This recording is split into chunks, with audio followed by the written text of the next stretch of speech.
Welcome to a chilling journey into one of America's most infamous landmarks. In this video, we'll explore why the Stanley Hotel in Colorado has terrified guests, staff, and even one of the world's most famous horror writers for over a century. From an exploding room to a child's laughter with no child in sight, this Grand Mountain Hotel hides a history far darker than its postcard views suggest. Are you brave enough to check in? Let's dive in. A sanctuary built on suffering. The Stanley Hotel sits high in the Rocky Mountains in the small town of Estes Park, Colorado. With its white Georgian columns and panoramic mountain views, it looks more like a peaceful retreat than a place of nightmares. But its story begins with sickness, not luxury. The hotel was built by Freeland Oscar Stanley, a wealthy inventor who suffered from tuberculosis, a disease with no cure at the time. Doctors gave him only months to live and urged him to seek the thin, dry mountain air of Colorado as a last resort. Stanley arrived weak and dying, but the mountain climate seemed to heal him. Grateful and inspired, he decided to build a grand hotel on land once claimed by an Irish nobleman, Lord Dunraven, who had tried and failed to seize thousands of acres for himself. When the hotel opened in 1909, it was one of the most advanced buildings in the country, fully wired with electricity at a time when most of America still relied on candlelight. But beneath its modern shine, the Stanley Hotel was about to earn a very different kind of reputation. The explosion in room 217. Just 2 years after opening, on June 25, 1911, the Stanley Hotel suffered the disaster that would define its haunted legacy. A flood had knocked out the hotel's electrical power, so Stanley had gas lanterns installed in every room as a backup light source. But a leak had gone unnoticed, slowly filling the second floor with invisible, flammable gas. That night, head housekeeper Elizabeth Wilson walked into room 217 and lit a candle. The room exploded. The blast was so powerful it is said to have launched a bathtub clean through the floor below. Miraculously, Wilson survived, though she suffered serious injuries and spent weeks recovering. She returned to work at the hotel and continued her duties for years afterward.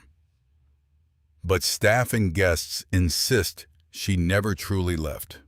Long after her death, guests staying in room 217 report their belongings mysteriously unpacked and folded by unseen hands, exactly the way a devoted housekeeper might do it. Some have felt a gentle pressure on the bed in the middle of the night, as if someone is tucking them in. Room 217 remains the most requested room in the entire hotel, booked by guests who want to see if Elizabeth is still on the clock. Stephen King's Sleepless Night. In the fall of 1974, a struggling young writer named Stephen King checked into the Stanley Hotel with his wife for a quiet weekend getaway. The hotel was preparing to close for the winter, and the couple arrived just as the last guests were leaving. With the building nearly empty, King was given room 217, unaware of its violent history. That night, the silence of the empty hallways pressed in on him. He later described hearing the distant sound of children running and laughing through the corridors, even though, as far as he knew, no children were staying at the hotel.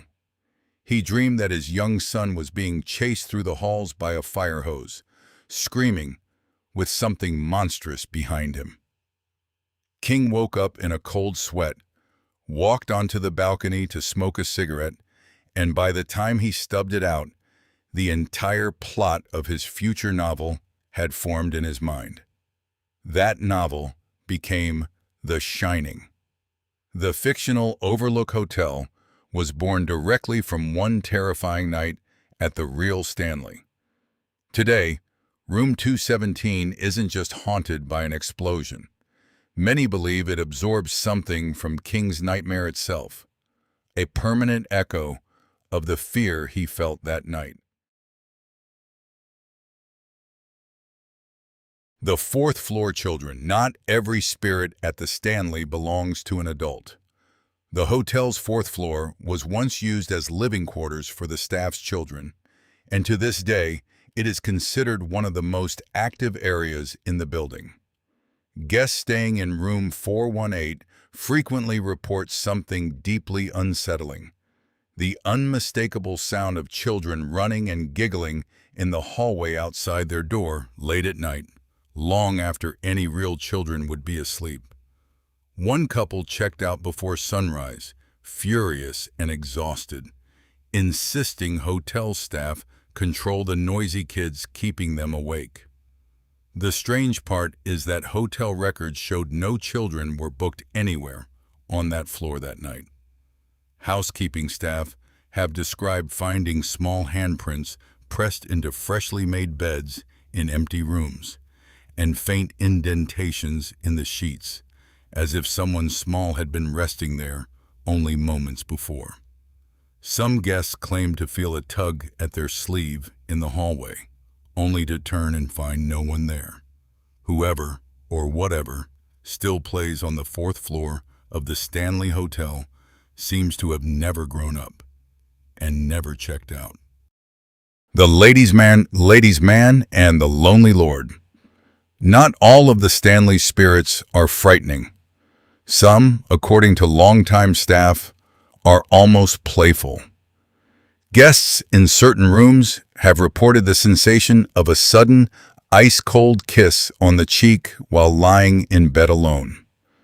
Local legend ties this to Rocky Mountain Jim Nugent, a charismatic frontiersman from the area's early history, said to gravitate toward female guests even from beyond the grave.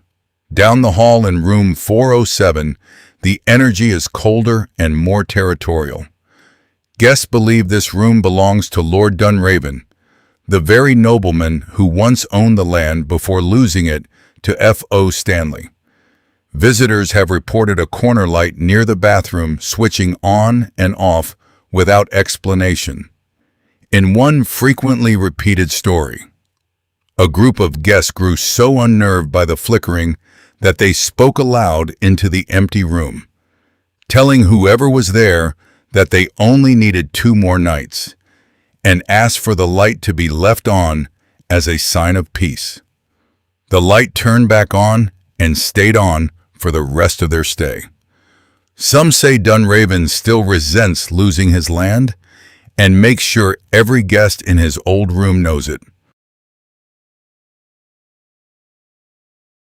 Tunnels, pastries, and a pet cemetery beneath the Stanley Hotel runs a network of underground tunnels, originally built so staff could move between the kitchen, laundry, and guest areas without ever being seen by paying guests.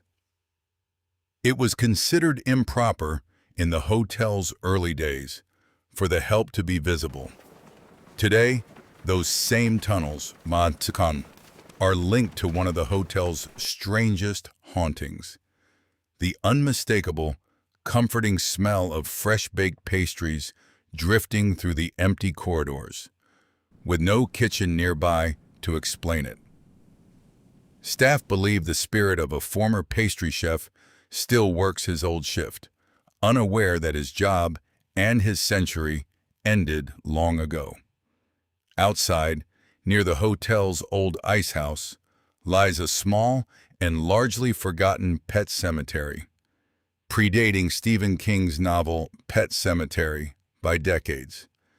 The ice house itself, now a small museum, is said to be home to a shy ghost named Billy, a blurry, childlike figure that occasionally appears in photographs taken by unsuspecting visitors, gone by the time anyone develops the image.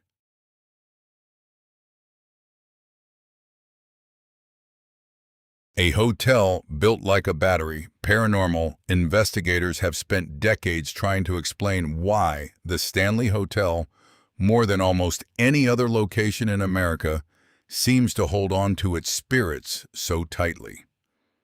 One theory points to the mountain itself. The soil and rocks surrounding Estes Park contain unusually high levels of quartz, a mineral some researchers believe can store and even amplify energy, including, some claim, the emotional energy left behind by trauma and death. While formal investigations have failed to prove this scientifically, the theory persists because it fits what so many visitors describe: a building that feels less like a structure and more like a battery, slowly discharging the fear, grief, and longing absorbed across more than 100 years.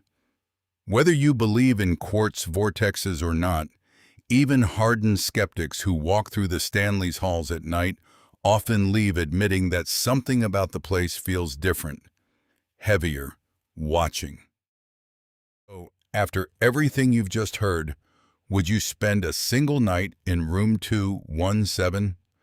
The Stanley Hotel remains one of the most visited haunted locations in the country, drawing ghost hunters, horror fans, and curious travelers from every corner of America, all hoping to hear Flora's piano, smell the pastry chef's bread, or catch a glimpse of a well-dressed man near the front desk who checked out decades ago, but never truly left.